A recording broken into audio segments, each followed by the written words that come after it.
حضرت عمر رضی اللہ تعالیٰ عنہ بھی تجارت کیا کرتے تھے۔ جب خلیفہ بنائے گئے تو بیت المال سے وظیفہ مقرر ہوا، یعنی تنخواہ مقرر ہوئی۔ مدینہ طیبہ میں لوگوں کو جمع فرما کر ارشاد فرمایا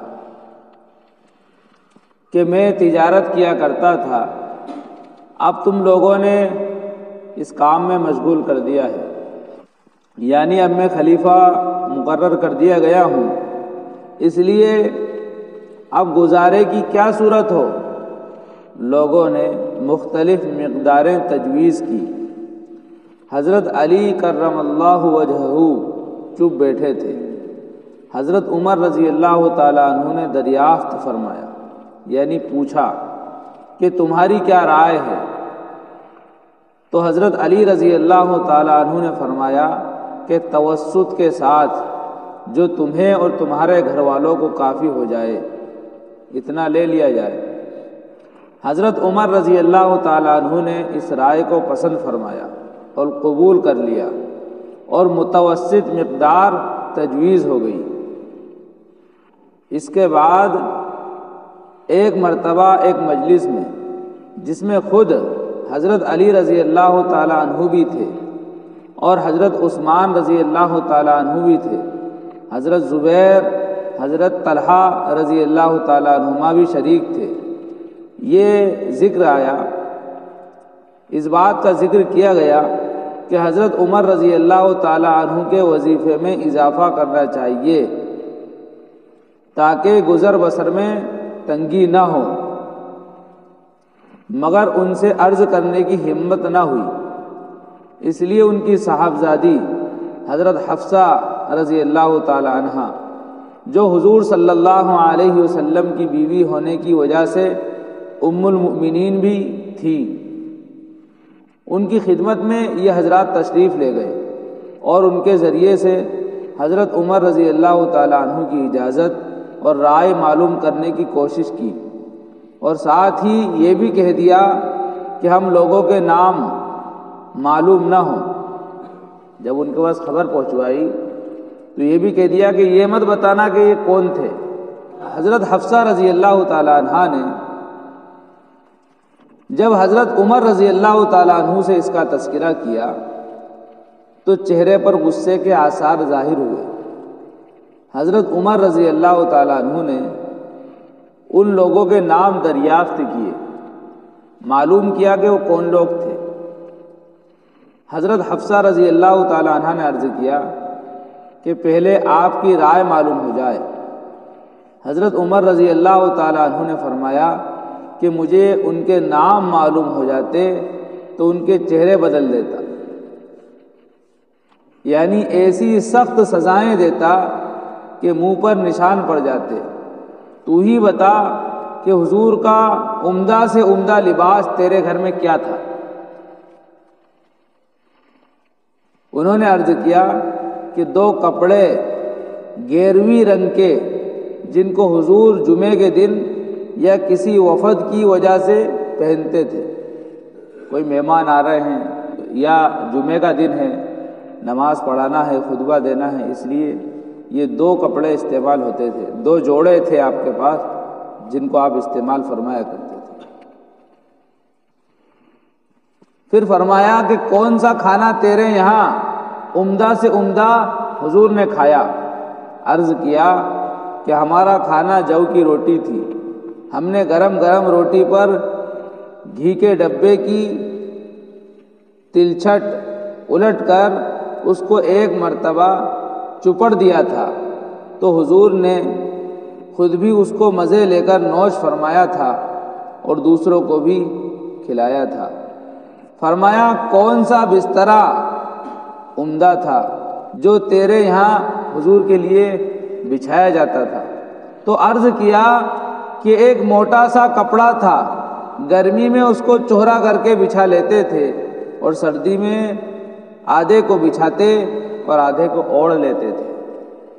فرمایا کہ حفصہ ان لوگوں تک یہ بات پہنچا دے کہ حضور نے اپنے طرز عمل سے ایک اندازہ مقرر فرما دیا، اور امید یعنی آخرت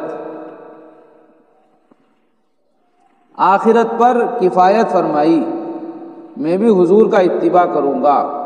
میری مثال اور میرے دو ساتھی حضور اقدس صلی اللہ علیہ وسلم اور حضرت ابو بکر صدیق رضی اللہ تعالیٰ عنہ کی مثال ان تین شخصوں کی طرح ہے جو ایک راستے پر چلے۔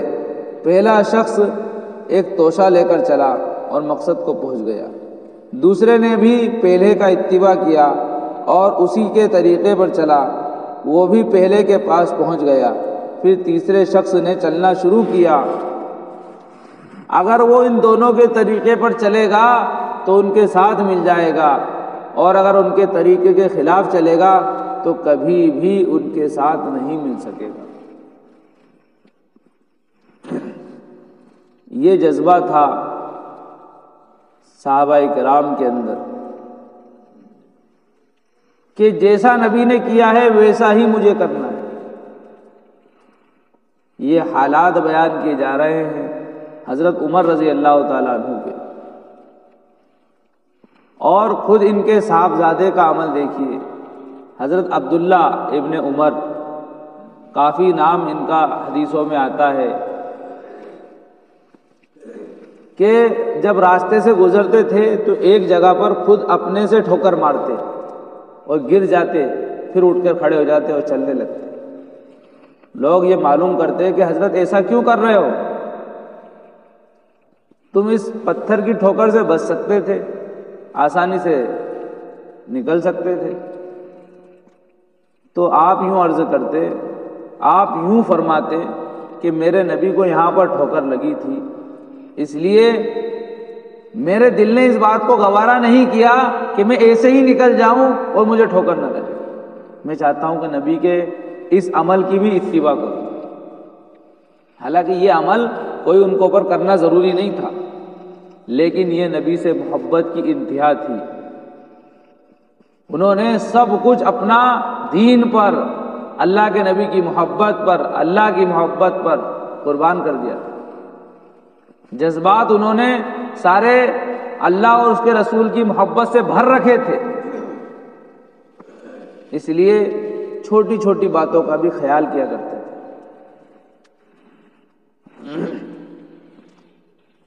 یہ حال اس شخص کا ہے جس سے دنیا کے بادشاہ ڈرتے تھے، کانپتے تھے کہ کس زاہدانہ زندگی کے ساتھ عمر گزار دی، کس زاہدانہ زندگی کے ساتھ عمر گزار دی۔ زاہدانہ زندگی یعنی دنیا سے نفرت کرتے ہوئے، دنیا سے بے رغبت ہو کر زندگی گزار دی۔ زاہد اسی کو کہتے ہیں جس کے دل میں آخرت کی محبت کوٹ کوٹ کر بھری ہو اور دنیا سے اتنی ہی بے رغبتی ہو، اس کو کہتے ہیں زاہد۔ جتنا ضرورت ہے اتنا لے لیا، باقی چھوڑ دیا۔ زاہد اسی طرح کہتے ہیں نا زہد و قناعت کی زندگی۔ زہد جتنی ضرورت ہے اتنا لیا، اور اگر اتنا بھی نہیں ملا، کم ملا تو اسی پر قناعت کر لی، اسی سے کام چلا لیا۔ اس کو بولتے ہیں زہد و قناعت کی زندگی۔ دنیا سے بے رغبتی کے ساتھ زندگی گزار دینے کا نام ہی اصل زندگی۔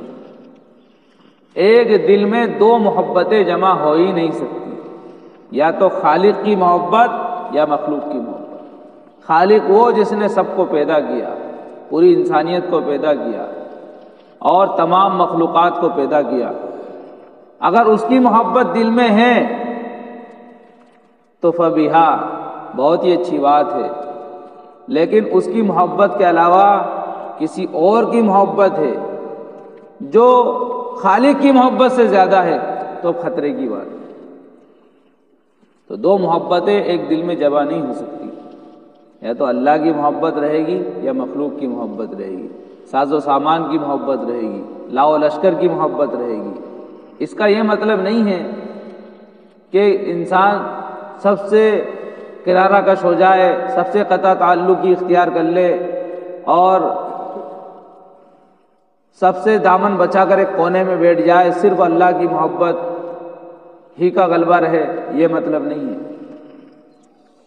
ظاہر سی بات ہے، دنیا میں آئے ہیں تو بیوی بچوں کی محبت بھی ہوگی، ماں باپ کی محبت بھی ہوگی اور ملنے جلنے والوں سے بھی محبت ہوگی، یہ تو ہے ہی، لیکن اگر یہ محبت اللہ کی محبت سے، اس کے رسول کی محبت سے، اس کے دین کی محبت سے اگر بڑھ گئی تو پھر انسان خطرے میں ہے۔ اس لیے کہ قرآن کریم میں ایک آیت کے اندر بیان فرمایا کہ انسان کے دل میں سب سے زیادہ محبت اللہ کی، اس کے رسول کی اور اس کے دین کی ہونا چاہیے، یہ واجب ہے۔ اگر ان تین چیزوں کی محبت سے زیادہ کسی اور چیز کی محبت دل میں ہے تو واجب چھوڑنے کا انسان گنہگار بن رہا ہے، واجب اللہ کا حق ہے۔ اس لیے اور چیزوں کی محبت تو ہو لیکن اللہ اور اس کے رسول کی اور اس کے دین کی محبت سے زیادہ نہ ہو۔ یہ پتہ کیسے چلے گا، اس کو جانچیں گے کیسے ہم؟ تو اس کے لیے بہت آسان سا نسخہ ہے کہ نماز اللہ کا حکم ہے، زکوٰۃ اللہ کا حکم ہے، جتنے بھی فرائض ہیں سب اللہ کے احکام ہیں، ان سب پر عمل کرنا اللہ کا حکم ہے۔ اگر نماز کا وقت ہو گیا اور ہم نماز نہیں پڑھ رہے ہیں بلکہ بیوی بچوں کے کام میں لگے ہوئے ہیں، دنیا کے کسی کام میں لگے ہوئے ہیں، تو سمجھ لیجئے کہ اللہ کی محبت کم ہے، دنیا کی محبت زیادہ ہے۔ اللہ کی محبت سب سے زیادہ ہے، اس کا اندازہ اسی سے لگے گا کہ اذان ہوئے فوراً مسجد میں آ جائے۔ اور میں نے پہلے بھی بتایا تھا کہ ایک ہے ضابطہ، ایک ہے رابطہ۔ ضابطے کے معنی ہیں قانون کے، دستور کے، اور رابطے کے معنی ہیں تعلق کے۔ اور ہر انسان چاہتا ہے کہ کسی بڑے سے اس کے تعلق ہوں۔ تو اذان ہوئے اور آپ مسجد میں آ جائیں، یہ ضابطہ ہے، قانون ہے، قانون کے مطابق آپ کو ثواب ملے گا۔ ایک نماز کا جو ثواب ہے وہ آپ کو ملے گا قانون کے مطابق۔ لیکن اگر آپ اذان سے پہلے آ جائیں، 2 رکعت نماز تحیۃ المسجد پڑھ لیں، اگر مکروہ وقت نہیں ہے، اور نماز کے انتظار میں آپ بیٹھے رہیں، اذان ہو تو آپ مسجد کے اندر ہی بیٹھے بیٹھے اذان کا جواب دے رہے ہیں، یہ رابطہ ہے۔ اس لیے کہ آپ پہلے آئے ہیں، آپ اطمینان سے وضو کر کے استنجے سے فارغ ہو کر بیٹھے ہوئے ہیں، یہ رابطہ ہے۔ رابطے والوں کو قانون سے بھی زیادہ دیا جاتا ہے۔ قانون ہے کہ آپ کو 200 روپے ملنا ہے، لیکن آپ تو پہلے آ رہے ہیں بعد میں جا رہے ہیں، رابطے میں ہیں آپ، اس لیے آپ کو 200 نہیں دیے جائیں گے، 500 دیے جائیں گے۔ اس لیے کہ اللہ تعالیٰ کے یہاں تو دلوں کے حال کو دیکھا جاتا ہے، جذبات کو دیکھا جاتا ہے۔ ایک انسان ہے، فرض کر لو کہ رمضان کا مہینہ ہے اور شب قدر ہے، کتنی عظیم عبادت کی رات ہے لیلۃ القدر، ہزاروں رات سے بڑھ کر اور افضل رات ہے۔ اس رات میں ایک شخص آیا اور اس نے یہ نیت کر لی کہ آج تو 100 رکعت پڑھوں گا، کھڑے ہو گیا اور دنا دن شروع کر دیے 100 رکعت گنتی پوری کر لی اس نے۔ ایک وہ انسان آیا جو تھکا مارا تھا، کام کاج میں بیچارہ دن بھر پھنسا رہا، روزہ بھی رکھا، تھکان زیادہ تھی، بھوک پیاس کی شدت برداشت کی۔ اب تراویح بھی اس نے پڑھی ہے، تراویح پڑھنے کے بعد اس نے اپنے دونوں ہاتھ اللہ کے سامنے اٹھائے اور اللہ تعالیٰ سے یہ فریاد کی کہ اللہ تھکا ہوا ہوں، پریشان ہوں، 2 رکعت ایسی پڑھوا دے کہ تو راضی ہو جائے۔ اس نے عظمت کے ساتھ، محبت کے ساتھ وہ جو 2 سجدے کیے ہیں، یہ 100 رکعت والے سے بڑا آدمی ہے، اس لیے کہ اس نے عظمت کے ساتھ کیے ہیں، محبت کے ساتھ کیے ہیں، اور اس 100 رکعت والے نے صرف گنتی پوری کی ہے۔ وہ کوانٹٹی پر تو گیا، اس نے کوالٹی نہیں بنائی اپنی نماز کی۔ تو محبت کے ساتھ تھوڑا سا عمل بھی بہت ہو جاتا ہے، یہ رابطہ ہے، رابطے والوں کو زیادہ ملتا ہے۔ بہرحال تو اللہ کے احکام کے سامنے سب کچھ چھوڑ دینا تو سمجھ میں آئے گا کہ اللہ کی محبت زیادہ ہے۔ اسی طرح ہم دیکھتے ہیں جو سنت موقدہ ہیں اس کو تو پڑھ رہے ہیں جس طرح فجر میں پڑھتے ہیں. اگر نماز کا وقت ہو جائے اور سنت نہیں پڑھی ہے تو امام صاحب بھی رک جائیں گے کہ نہیں سنت پڑھیں گے پہلے, مقتدی بھی رک جائیں گے کہ نہیں پہلے سنت پڑھیں گے, اس لیے کہ سب کو پتہ ہے کہ بہت ضروری ہے فجر کی سنت پڑھنا, نہیں پڑھیں گے تو گنہگار ہوں گے. اسی طرح ظہر کی سنتوں کا معاملہ ہے, لیکن ظہر کی سنتوں میں تھوڑا سا تخفیف ہے کہ اگر وقت نہیں ہے تو ظہر کی نماز کے بعد پڑھ سکتے ہیں, لیکن فجر میں چونکہ وقت ختم ہو جاتا ہے اس لیے فجر کے بعد نہیں پڑھیں گے.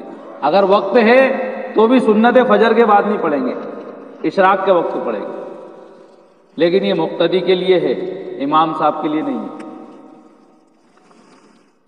تو امام صاحب کے لیے اس لیے نہیں ہے کہ امام صاحب کے تو اختیار میں ہے نا کہ وہ نماز کو روک کر سنت پڑھ سکتے ہیں. اب مقتدی ہے, اگر اب ہر مقتدی یہ چاہے کہ میرے لیے روکو میں سنت پڑھوں گا پھر نماز پڑھو تو معاملہ ہی الٹا ہو جائے گا. ہاں, لیکن اگر ایسا موقع ہو جائے, مان لو کہ سب لوگ لیٹ آئے مسجد میں, صرف 5 منٹ بچے ہوئے ہیں, اب امام صاحب یوں کہ پہلے سنت پڑھوں گا پھر نماز پڑھوں گا, تو اب یہ غلط ہے. سب مل کے نماز پڑھ لو, سب مل کے بعد میں سنت پڑھ لو, یہاں تو چل سکتا ہے. لیکن اگر وقت ہے تو پھر امام کو سنت پڑھنا چاہیے. تو سنت موقدہ ہیں اس کا بہت اہتمام کرتے ہیں ہم لوگ, لیکن جو غیر موقدہ ہیں اس کا اہتمام نہیں کرتے. عصر سے پہلے کی 4 سنتیں اللہ ماشاء اللہ بہت کم لوگ پڑھتے ہیں. کیوں نہیں پڑھتے؟ اس لیے کہ اس کو ہم نے اہمیت ہی نہیں دی ہے. اس لیے کہ سنت غیر موقدہ کا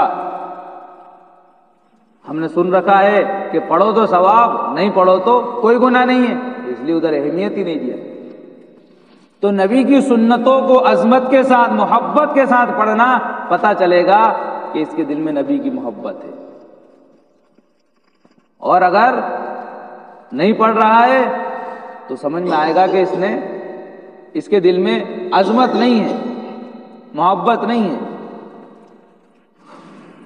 میں یہ بتانا چاہ رہا ہوں مقابلہ کر کے کہ اپنی خواہشات کے آگے, اپنے کام کاج کے آگے, اپنے کاروبار کے آگے اس نے نبی کی سنتوں کو اہمیت دی, سنتوں کو ترجیح دی, تو اب اس کے دل میں نبی کی محبت زیادہ ہے. اور اس نے اپنے کام کو ترجیح دی تو سمجھ لیجئے کہ کام کی محبت زیادہ ہے, نبی کی محبت کم ہے. یوں تو ہر انسان کے دل میں نبی کی محبت ہے, کوئی مومن ہو ہی نہیں سکتا جب تک کہ نبی کی محبت اس کے دل میں نہ ہو, لیکن اپنے کام سے کم ہے. کام سے زیادہ اگر نبی کی محبت ہے تو سنتیں پڑھے گا اور پڑھتا. لیکن آج کل لوگ بڑے غفلت میں زندگی گزار رہے ہیں, سنتوں کا اہتمام نہیں. جو ہفتے والی نمازی ہیں, جمعے کے دن جو آتے ہیں 2 رکعت پڑھ کر بھاگ جاتے ہیں, نہ پہلے کی سنتیں انہوں نے پڑھی ہیں نہ بعد کی انہوں نے پڑھی ہیں, اور پھر کہتے ہیں کہ ہم نبی کے ماننے والے ہیں, نبی سے سچی محبت کرتے ہیں. تو محبت کا پتہ تو یہاں چلتا, واقعی محبت کرنے والے ہو, لیکن ایک محبت ہے اعتقادی, ایک محبت ہے عملی. اعتقادی محبت ہے تو تمہیں کہا جا رہا ہے کہ تم ایمان والے ہو, لیکن جو عملی محبت ہے اس محبت کو تم کرو گے تو تم گنہگار نہیں کہلاؤ. اس لیے کہ اعتقادی محبت سے ایمان میں تو شامل ہو گیا, لیکن عملی محبت نہیں کی اس نے, اس لیے یہ ایمان والا ہوتے ہوئے بھی گنہگار ہے. اس لیے ان چیزوں کی رعایت کرتے ہوئے اگر ہم لگے ہوئے ہیں, اعمال کر رہے ہیں, تو سمجھ میں آئے گا اللہ اور اس کے رسول کی محبت زیادہ ہے. اور پھر نماز ہی سے مطلب نہیں ہے, نماز ہی سے مطلب نہیں ہے. جتنے بھی اعمال ہیں, اگر ہم شادی کر رہے ہیں تو دیکھیں سنت طریقہ کیا ہے, عقیقہ کر رہے ہیں تو دیکھیں سنت طریقہ کیا ہے, جو بھی عمل کر رہے ہیں ہم دیکھیں کہ سنت طریقہ کیا ہے, اس کو ترجیح دیں, اس کو مقدم رکھیں. اسی طرح دین کا معاملہ ہے, اگر دین کا کام آ جائے تو دیکھا جائے گا کہ یہ دین کے کام کو ترجیح دے رہا ہے یا دنیا کے کام کو؟ اگر ہم نے دین کا کام چھوڑ کر دنیا کے کام کو ترجیح دی ہے تو سمجھ لیجئے کہ دنیا کی محبت تو ہے، دین کی محبت نہیں۔ یہ ہم جانچ سکتے ہیں، پرکھ سکتے ہیں اپنے آپ کو۔ ایسا نہیں کہ ہم دوسرے کو پرکھنا شروع کر دیں، ہم اپنے آپ کو اگر پرکھیں گے تو ہو سکتا ہے کہ ایک دن صحیح لائن پر آ جائے۔ لیکن میں نے سوچ لیا کہ نہیں، آج سے دیکھوں گا کہ کس کے دل میں نبی کی محبت ہے، اللہ کی محبت ہے، تو پھر ہوگا کیا کہ میں سب سے نفرت کرنے والا بن جاؤں گا، اور یہ بھی ایک گناہ ہے۔ ایک گناہ تو کر ہی رہے تھے کہ جو حق ہے اللہ کا وعدہ نہیں کر رہے ہیں، جو حق ہے نبی کا وعدہ نہیں کر رہے ہیں، جو حق ہے دین کا وعدہ نہیں کر رہے ہیں۔ ایک گناہ تو یہ کر ہی رہے تھے، اب دوسرا یہ کرنا شروع کر دیا کہ لوگوں کو دیکھ رہے ہیں، ہم لوگوں کے عیبوں پر نظر کر رہے ہیں۔ نہیں، اللہ ستار ہے، ستاری کو پسند کرتا ہے۔ اللہ تعالیٰ اگر کسی ایک انسان کے عیب اگر دنیا میں ظاہر کر دے، وہ سر اٹھا کر چلنے لائق نہیں ہوگا، کوئی بھی ہوگا۔ اللہ نے جب ستاری کا معاملہ فرما رکھا ہے تو ہمیں چاہیے کہ ہم بھی ستاری کا معاملہ کریں۔ اور حدیث میں آیا ہے من ستر مسلمن سترہ اللہ یوم القیامہ، جس انسان نے کسی انسان کے عیب چھپائے، اور دیکھو قربان جاؤ نبی صلی اللہ علیہ وسلم پر لفظ کون سا استعمال کیا؟ ستر والا، من ستر مسلمن۔ ستر کس کو بولتے ہیں؟ ناف سے لے کر گھٹنے تک کیا ہے؟ ستر ہے۔ اس کو کس طرح چھپاتے ہیں آپ؟ کسی کی نظر نہیں پڑنے دیتے۔ جس طرح اپنے ستر کو چھپاتے ہو اسی طرح مسلمانوں کے عیبوں کو چھپاؤ، یہ حق ہے۔ تو جس انسان نے اس طرح مسلمانوں کے عیبوں کو چھپایا، اللہ تعالیٰ قیامت کے دن اس کے عیب کو اسی طرح چھپا دے گا، اسی طرح چھپا دے گا۔ اور لوگ یوں کہتے ہیں کہ میں تو گنہگار بندہ ہوں، یہ جملہ جائز نہیں ہے۔ ہم خود اپنے عیب کو ظاہر کر رہے ہیں۔ قیامت کے دن انسان اپنے ہی دوستوں کو، اپنے ہی تعلق والوں کو دیکھے گا کہ وہ گواہ بن کے کھڑے ہیں اور کہہ رہے ہیں کہ ہاں یہ گنہگار ہے، یہ مجرم ہے، تو کہے گا تم تو میرے چاہنے والے ہو، تم تو میرے خلاف گواہی مت دو۔ تو پھر کہا جائے گا کہ تو نے ہی تو ان کو گواہ بنایا تھا۔ آج انسان عاجزی میں، تواضع میں کیا کرتا ہے؟ میں تو گنہگار ہوں، یہ اچھے ہے، برے کو اچھا بنا دیتا ہے اور اچھا برا ہوتا ہے۔ اس لیے کبھی یہ مت کہو کہ میں گنہگار ہوں۔ اگر کہنا ہی ہے تو اللہ کے سامنے کہو، بندوں کے سامنے کیوں کہہ رہے ہو؟ اللہ کے سامنے کہو، توبہ کرو، استغفار کرو۔ لیکن آج کل جو لوگوں میں رواج ہے نا، ایک دوسرے کے سامنے کہنے کا، یہ غلط ہے۔ ہم جتنوں کے سامنے کہہ رہے ہیں سمجھ لو اتنے ہی کو گواہ بنا رہے ہیں۔ قیامت کے دن یہ گواہی دیں گے کہ ہاں یہ گنہگار ہے، اس نے ہم سے کہا تھا۔ اللہ تعالیٰ حفاظت فرمائے۔ بہت ساری ایسی چیزیں ہیں، اور جان بوجھ کر نہیں کر رہا ہے، یہ صحیح سمجھ کے کر رہا ہے کہ میرے اندر تکبر نہ ہو، بڑائی نہ ہو، غرور نہ ہو، اس لیے تواضع میں کر رہا ہے، یہ ناسمجھی میں کر رہا ہے۔ بچنا چاہیے۔ اللہ تعالیٰ صحیح دین کی سمجھ عطا فرمائے۔ سبحان اللہ و بحمدہ، سبحانک اللہم و بحمدک، نشہد ان لا الہ الا انت، نستغفرک و نتوب الیک۔ سبحان ربک رب العزۃ عما یصفون، وسلام علی المرسلین، والحمد للہ۔